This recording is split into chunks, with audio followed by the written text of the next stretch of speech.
अस्सलाम वालेकुम नाज़रीन, आप यूट्यूब चैनल देख रहे हैं। मैं इमरान खान हूँ। अडयाला जेल के बाहर आज फिर धरना होगा क्योंकि आज अदालती अहकामात के बावजूद मुलाकात ना करवाने का दिन है। यानी अब तो ये हम सबको पता है कि पाकिस्तान की मिलिट्री एस्टेब्लिशमेंट ख़ास तौर पे आसिम मुनीर के अहकामात की रोशनी में मुलाकात नहीं करवाई जाएगी। यानी जब आदमी मुश्किल में होता है या प्रॉब्लम में होता है तो वो कितना फ्लेक्सिबल हो जाता है, लेकिन जैसे ही उसे ताकत मिलती है और जैसे ही उसके बाद इख्तियार आता है तो एकदम वो शख्स जो है, नॉर्मली लोगों का ये रवैया होता है कि वो शख्स साथ ही फ़िरौन बन जाता है, साथ ही वो शख्स जो है वो जालिम बन जाता है। यानी मैंने ये एक दफ़ा नहीं कई दफ़ा देखा है। जैसे ही कोई डिक्टेटर प्रॉब्लम में आता है ना तो उसको जमहूरियत याद आ जाती है, वो अच्छी अच्छी बातें करता है, वो मुज़ाकरात की बातें करता है, वो हुब्बुल वतनी की बातें करता है। लेकिन जैसे ही उसे ताकत मिल जाती है और उसका अच्छा वक्त शुरू होता है या उसे ऐसा लगता है कि अब उसके लिए आसानियाँ हैं तो वो फ़िरौन बन जाता है। हमेशा डिक्टेटर यही करता है। फिर ना सिर्फ वो खुद धमकियाँ लगाता है, वो अपने टाउटों से भी धमकियाँ लगवाता है। अभी हाल ही में टाउटों ने धमकियाँ लगाने का नया सिलसिला शुरू किया है। कोई कुछ कह रहा है, कोई कुछ कह रहा है, ये हो जाएगा, वो हो जाएगा, ऐसे कर देंगे, वैसे कर देंगे जी। पहले तो हार्ड स्टेट थी, अब शदीद हार्ड स्टेट हो जाएगी। क्यों हो जाएगी भाई? हार्ड स्टेट करके आपने कौम का क्या बिगाड़ लिया है? या आपने कौन से झंडे गाड़ लिए हैं हार्ड स्टेट करके, जो आप शदीद हार्ड स्टेट करके आप झंडे गाड़ लेंगे? यानी हार्ड स्टेट ने जो किया वो हमने देखा, हमें याद रहेगा सारी ज़िंदगी। ख़वातीन को सड़कों के ऊपर घसीटा गया, बुजुर्ग ख़वातीन के ऊपर तशद्दुद किया गया, बेशुमार घरों की चादर और चार दीवारी का तकद्दुस पामाल किया गया, ख़वातीन और बच्चों को अगवा किया गया, सिर्फ आइनी तरामीम के लिए जबरी गुमशुदगियाँ पाकिस्तान में बढ़ा दी गई, बेशुमार की गई, पार्लियामान पर हमला किया गया, अदलिया और मीडिया को यरगमाल बना लिया गया। और आज एक टिक्कर भी मीडिया अपनी मर्ज़ी से अपने टीवी चैनल पर नहीं चला सकता, अखबारात अपनी मर्ज़ी से खबर नहीं लिख सकते। बार बार इंसानों का कत्लेआम किया गया, साबिक वज़ीर आज़म को और उनकी अहलिया को कैद तन्हाई में डाल दिया गया, सैकड़ों मुकदमात उन पर बना दिए गए, बहुत सारे शहरियों को गिरफ्तार करने के बाद नंगा किया गया और नंगा करके उन पर तशद्दुद किया गया, लोगों को करंट लगाए गए। जजेस बेचारे इस मुल्क में इंसाफ मांगते फिर रहे हैं। और कितना हार्ड करना है आपने स्टेट को? यानी इसके बाद तो आप चक मारें लोगों को, बस पकड़ के जो जहां से जा रहा है उसको चक मार लें कि जनाब स्टेट बहुत हार्ड हो चुकी है, अब ये स्टेट सारों को जनाब चक मारेंगे। चक मारो फिर लोगों को, या अपना मुंह जो है उससे ईंट तोड़ के दिखाओ। और कितनी स्टेट को हार्ड करना है आपने? क्या लोगों को जिंदा दरगोर करना है? वो भी करके देख लें। पाकिस्तानी अब डरेंगे नहीं, ना पाकिस्तानी डरने वाले हैं। ये आज इमरान खान साहब की बहनें दोबारा जाएंगी अडयाला जेल के बाहर क्योंकि आज मुलाकात ना करवाने का दिन है। नॉर्मली ये मुलाकात का दिन होता है अदालती अहकामात के बावजूद, और जजों को भी ना, उन्हें जजों को शर्म आ रही है, ना जजों को गैरत आ रही है, ना जजों को गुस्सा आ रहा है, ना जजों को आइन और कानून याद आ रहा है। और तीन तीन जज जो है फैसला दे रहे हैं, लिख कर दे रहे हैं कि जाओ जाके मुलाकात करो। वो जेलर वो मुलाकात नहीं करवाता। वैसे जेलर की तो कोई औकात नहीं है, ये तो वैसे ही इंजीनियर साहब ने जेलर की गेम उठा दी है। औकात तो उस फौजी की है जिसको ऊपर से अहकामात मिलते हैं और वो नहीं मिलने देता। फौजी कर्नल इमरान खान साहब बताते हैं ना कि वो मुलाकात नहीं करने दे रहा। तो अडयाला जेल के बाहर आज फिर धरना होगा, और ये सिर्फ वहाँ पे नहीं होगा। हलीमा खान ने 10,000 लोगों को बुलवाया, उन्होंने कहा जी 10,000 लोग हमारे साथ आए, उन्होंने आवाज़ दी है। ये उस इमरान खान की बहनों ने आवाज़ दी है जो इस कौम के लिए जेल काट रहा है, और ये सारे जानते हैं कि वो कौम के लिए जेल काट रहा है। इमरान खान के लिए कौन सा मुश्किल था? वो दुनिया के जिस मुल्क में चाहता, जैसी चाहता ज़िंदगी गुजारता, उसकी एक झलक के लिए पाकिस्तानी तरसते रहते। पूरी दुनिया में उसका बहुत बड़ा फ़ैन क्लब है। वो सिर्फ क्रिकेट में कमेंट्रीज करता तो दुनिया की सबसे बड़ी सेलिब्रिटी बन के रहता, लेकिन उसने मुश्किल रास्ता चुना। वो अपने लोगों के लिए जेल में चला गया, और जेल में जाने के बाद वो तकालीफ बर्दाश्त कर रहा है। आज वो शख्स जो कौम के लिए मार खा रहा है, उसकी बहनों ने कौम को आवाज़ दी है कि 10,000 बंदे आओ। ये तो उन्होंने मिसाल के तौर पे कहा, लेकिन उन्होंने कहा बड़ी तादाद में बंदे आओ। अब देखना यह है कि आज के दिन में इतनी बड़ी तादाद में बंदे वो पहुँचते हैं, नहीं पहुँचते, क्या होता है। लेकिन अहकामात तो जारी किए गए हैं पार्टी की जानिब से भी कि लब्बैक कहा जाए। अब सिर्फ पाकिस्तान में नहीं, दुनिया भर के अंदर ये एहतजाज हो रहे हैं। बरतानिया में एक मरतबा फिर यहाँ पे बर्फबारी हो रही है। पिछले 2 दिन से मैं ये विटनेस कर रहा हूँ कि रोज़ाना बर्फबारी होती है बरतानिया के मुख्तलिफ शहरों में। वहाँ पे लंदन में, चाहे मैनचेस्टर में, बर्मिंघम में, हर तरफ बर्फबारी का मौसम है, ब्रेडफोर्ड में। तो ये एक मरतबा फिर जो बरतानिया में पाकिस्तानी शहरी हैं वो कॉन्सुलेट्स के बाहर और जो अम्बेसी है उसके बाहर धरना देकर बैठेंगे और इमरान खान साहब की बहनों के साथ, इमरान खान के साथ इजहार यकजहती करेंगे। उसके अलावा ये एक प्रोग्राम डरबन में भी हुआ, साउथ अफ्रीका में। उसमें ओवरसीज़ पाकिस्तानियों ने बड़ी तादाद में शिरकत की, और वो भी अब स्ट्रीट मूवमेंट चला रहे हैं कि ओवरसीज़ पाकिस्तानी भी स्ट्रीट मूवमेंट के अंदर हिस्सा लेंगे। जबकि फ्रैंकफर्ट में, ये जर्मनी का शहर है, मैं यहाँ पे गया भी था, हमने यहाँ पे एक प्रोग्राम भी किया था, बड़े एनर्जेटिक लोग हैं। तो वहाँ पे जो पाकिस्तानी शहरी हैं वो भी इकट्ठे होकर जर्मनी में जो पाकिस्तान की कॉन्सुलेट है उसके बाहर फ्रैंकफर्ट में एहतजाज करने के लिए जा रहे हैं। तो ये जनाब आज के जो प्लान्ड एहतजाज हैं वो ये हैं सारे के सारे। अब नाज़रीन, वज़ीर आला खैबर पख्तूनख्वा का जो दौरा होने जा रहा है सिंध का, उसके हवाले से भी कुछ डाटा आ गया है। ये दौरा किस नौइयत का है मैं आपको बता देता हूँ। ये 9 जनवरी को शुरू होगा, 4 दिन का दौरा है। 9 जनवरी को सुबह 9 बजे वाली फ़्लाइट है और इस्लामाबाद से कराची जाएंगे, और ये 9 बजे से 11 बजे 2 घंटे की फ़्लाइट होती है। 12 बजे से 3 बजे तक इंसाफ हाउस में उनकी मुलाकातें हैं। 3:15 बजे जो है वो उसके बाद FPCCI से मुलाकात, फिर 4:30 बजे मीट दी प्रेस, कराची प्रेस क्लब जाएंगे, प्रेस के जितने भी सहाफ़ी हैं उनसे मुलाकातें करेंगे। उम्मीद करता हूँ कि जो लाहौर में अजीबोगरीब किस्म के लोगों को सहाफ़ियों के भेस में भेज कर बदतमीज़ी करवाई गई, कराची के जो जर्नलिस्ट हैं वो बड़े सीनियर बड़े अच्छे जर्नलिस्ट हैं, वो इस बात का ख्याल रखेंगे। दूसरा 5:45 बजे एक और इवेंट है ज़िला साउथ स्ट्रीट मूवमेंट का, फिर 7:30 बजे ज़िला कोरंगी में जाएंगे, वहाँ पे स्ट्रीट मूवमेंट है, फिर कैदियों से मुलाकात करेंगे रात को, और फिर ज़िला मलीर के अंदर स्ट्रीट मूवमेंट है।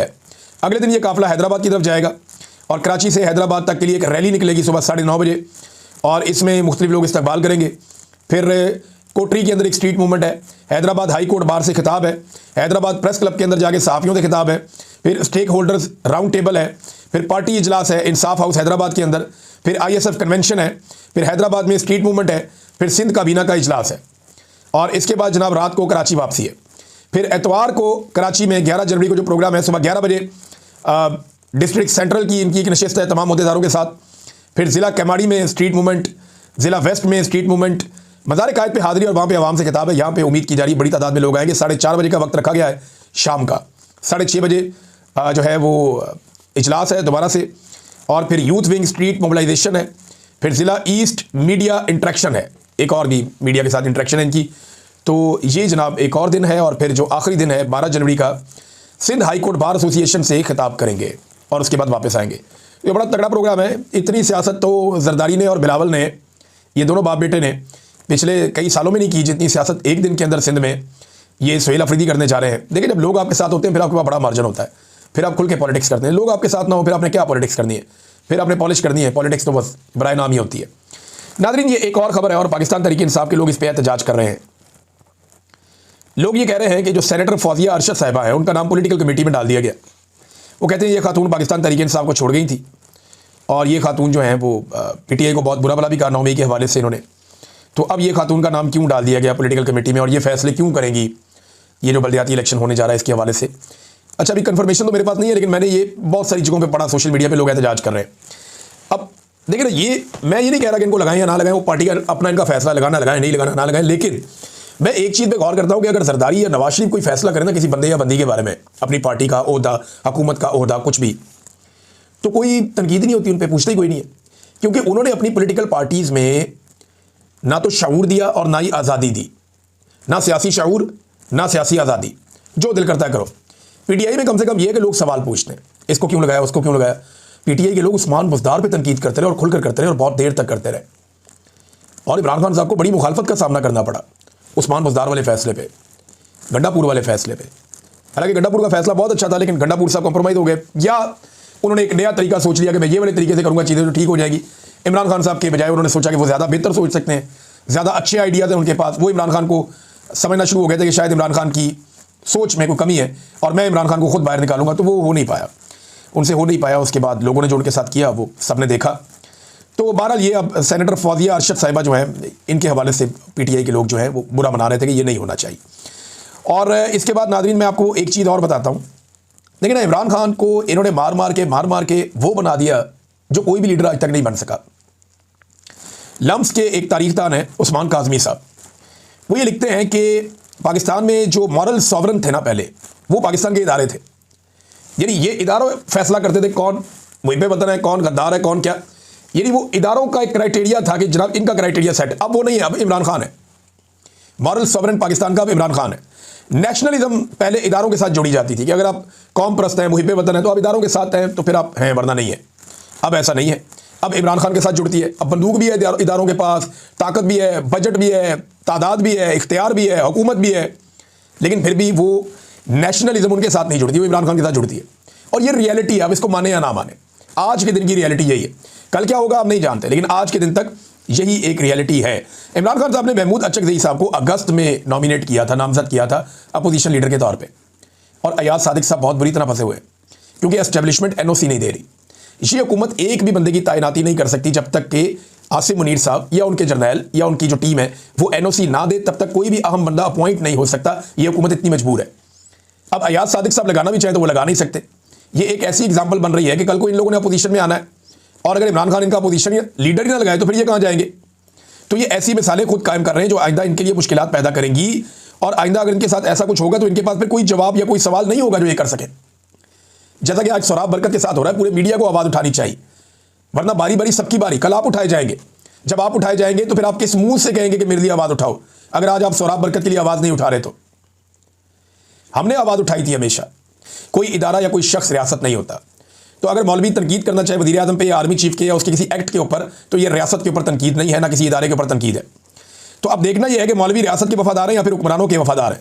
वजीफ़ा खोर मौलवी ये लोग हैं, देखें ना, इनको समझना पड़ेगा कि जालिम हुक्मरान के सामने कलमा हक कहना, ये मौलवियों ने भी ज़्यादा बताया ना, ये इस्लाम तो हमें मौलवियों ने पढ़ाया, और ये हदीस है जालिम हुक्मरान के सामने कलमा हक कहना, ये बड़ा अफजल जहाद है। तो मौलवी अब ये जहाद करते हैं या नहीं करते? देखें, ये जो वजीफे का पैसा है ना, ये कोई हुकूमत अपनी जेब से नहीं दे रही, ये कोई शरीफ खानदान, जरदारी खानदान या आसिम मुनीर साहब अपनी जेब से नहीं दे रहे। ये सरकार का पैसा है, ये आपका अपना पैसा है। और अगर ये पैसा आपको ये दे रहे हैं तो आप ही का पैसा आपको वापस कर रहे हैं। और ये पैसा कोई ये खुशी से नहीं दे रहे, मजबूरी से दे रहे हैं। मुरीदके में जब इन्होंने कत्लेआम किया तो मामला दबाने के लिए ये कड़वा घूंट इन्होंने इनको पीना पड़ा, और इस पैसे की आदत डालकर ये मौलवियों को कंट्रोल करना चाहते हैं। तो मुरीदके में इन्होंने कत्लेआम कर दिया ना, इनको शक था कि बड़ा रोला पड़ जाएगा। देखो मौलवी काबू करो, कभी मस्जिदें बंद, मदरसे बंद कर रहे हैं, कभी इधर भाग रहे हैं, कभी उधर भाग रहे हैं, कभी उस मौलवी के पास भाग रहे हैं, कभी गिरफ्तारियां कर रहे हैं। फिर उन्होंने कहा जी हम मौलवियों को पैसे देंगे ताकि मौलवी हमारे गुन गाएं। अब वो कह रहे हैं जनाब जो मौलवी हमारे गुन नहीं गाएगा हम उसका वजीफा बंद कर देंगे। अब ये मौलवियों का इम्तिहान है, उलमा इकराम का, कि वो जालिम हुक्मरान के सामने कलमा हक बयान करते हैं या नहीं करते। नाज़रीन, इस्लामाबाद में आज तक कभी इतने दरख्त नहीं कटे जितने इस दौर में कट गए हैं। पूरी इस्लामाबाद की तारीख उठा ले, कभी इतने दरख्त नहीं कटे जितने इस दौर में इस्लामाबाद में दरख्त कट गए। इन्होंने इस्लामाबाद को गंजा करके रख दिया।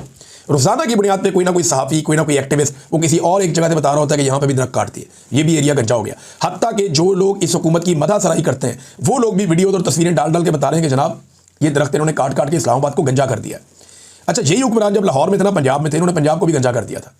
लाहौर के सारे दरख्त इन्होंने सिक्योरिटी और डेवलपमेंट के नाम के ऊपर काट दिए थे, बेशुमार इन्होंने कटाई की थी लाहौर में। अब इसी तरह ये इस्लामाबाद के अंदर धड़ाधड़ कटाइयाँ कर रहे हैं, और इनकी अपनी तारीफ़ें करने वाले, इनके अपने मदासरा जो इस्लामाबाद के रहने वाले हैं वो बुलबुला उठे, जो इन्होंने इस्लामाबाद की हालत कर दी है। नाज़रीन, ये एक और ख़बर है, और ये ईरान के हवाले से। देखिए, ईरान के बारे में ना दो तरह की खबरें आपके पास आ रही हैं। एक जो ईरान के हमायती लोग हैं वो कह रहे हैं ईरान में कुछ भी नहीं हो रहा, कोई चक्कर ही कोई नहीं है, ईरान की हुकूमत बहुत मजबूत है, बहुत ताकतवर है, उनकी फ़ौज बहुत ताकतवर है, कोई वहाँ पर रजीम चेंज नहीं कर सकता। वो पूरा एक नैरेटिव उनके पास है। दूसरी तरफ एक अजीब पागलपन मैं देख रहा हूँ, वो वेस्ट का जो मीडिया उसका है, वो ये साबित करने में तुले हुए जी ईरान तो आखिरी दमों पे है, वो तो आखिरी सांसें ले रहा है, वो तो बर्बादी होगी, बिल्कुल उनके पल्ले ही कुछ नहीं बचा। बल्कि खबरें ये भी चला दी गई कि खामनेई जो है वो भाग के रूस चला जाएगा, और उनका खामनेई का भागने का पूरा रूट भी प्लान कर दिया गया कि किस तरीके से भाग के उन्होंने रूस पहुंचना है, जैसे बशार पहुंच गया था। नाज़रीन, जो वेनेज़ुएला का सदर है मादुरो, उसका स्टेटमेंट अब सामने आया। नंबर एक तो ये है कि अक़वाम मुत्तहिदा ने कहा कि वेनेज़ुएला पर अमरीकी कार्रवाई बैनुल अक़वामी क़वानीन की संगीन खिलाफ वर्जी है। चलो, कम से कम अक़वाम मुत्तहिदा ने इस पर बात की, और उन्होंने कहा जी कि ये इजलास बुलाया गया अमेरिका की फ़ौजी कार्रवाई के बारे में, सलामती कौंसिल का इजलास था। उन्होंने कहा जी कि ये अक़वाम मुत्तहिदा के चार्टर की पासदारी नहीं की गई। अच्छा, ये मुतालबा किसी ने, मुझे यहाँ पढ़ा नहीं मैंने कि अक़वाम मुत्तहिदा ने यह मुतालबा किया हो कि मादुरो को वापस उसके वतन में भेजा जाए, ऐसी कोई चीज़ नहीं है। हाँ, लेकिन उन्होंने कहा कि अमेरिका ने हमला करके अक़वाम मुत्तहिदा के बुनियादी उसूलों को नज़रअंदाज किया, जिनमें रियासत की खुद मुख्तारी, सियासी आज़ादी और सरहदी सालमियत शामिल है। अच्छा, इसमें ना कुछ और बातें भी उठाई जा रही हैं। एक बात ये बताई जा रही है कि डोनाल्ड ट्रंप को और जो वाशिंगटन है इसको गुस्सा इस बात का था, व्हाइट हाउस को, कि मादुरो डांस करता था। मादुरो कुछ गाना था एक, जिसमें वो no war peace peace yes peace, no to war yes to peace, ये जनाब अमन होना चाहिए, जंग नहीं होनी चाहिए, इस किस्म के। तो मादुरो भी डांस करता था, उसकी वाइफ भी डांस करती थी, और वो तंज करते थे डोनाल्ड ट्रंप की धमकियों और वार्निंग्स के बावजूद। अब वो डोनाल्ड ट्रंप बार बार, और कह रहे इस गुस्से के अंदर आके ये अमेरिका ने सख्त कदम उठाया, और ये एक वजह बन गई। ये बैनुल अक़वामी मीडिया के अंदर ये रिपोर्ट हुआ है कि जनाब ये जो कुछ भी किया, और मादुरो ने जो डांस किया, नो वार येस पीस, ये नगमा था, इसके ऊपर मुक्के लहराते हुए रक्स करते, इनकी एहलिया भी इनका साथ देती। तो वो ये कहते हैं कि इस किस्म की हरकतों से गुस्सा आया। देखिए, अगर ऐसी हरकत किम जोंग उन करे, जो शुमाली कोरिया का सदर है, तो क्या उसको उठा सकता है कोई? फ़र्ज़ करें यही हरकत अगर प्यूटन करे, तो चिढ़ा तो वो भी रहा होगा, तो क्या उसको कोई उठा सकता है? यही हरकत अगर कोई और मुल्क कर दे, ताकतवर मुल्क कर दे, तो उसको उठाना बहुत मुश्किल हो जाएगा। वहाँ पे वो नहीं, देखिए गुस्सा हमेशा मारे ही आता है। जो कमज़ोर होता है ना, वो उसको दबाने का मज़ा ही और होता है, उसके ऊपर गुस्सा आ जाता है।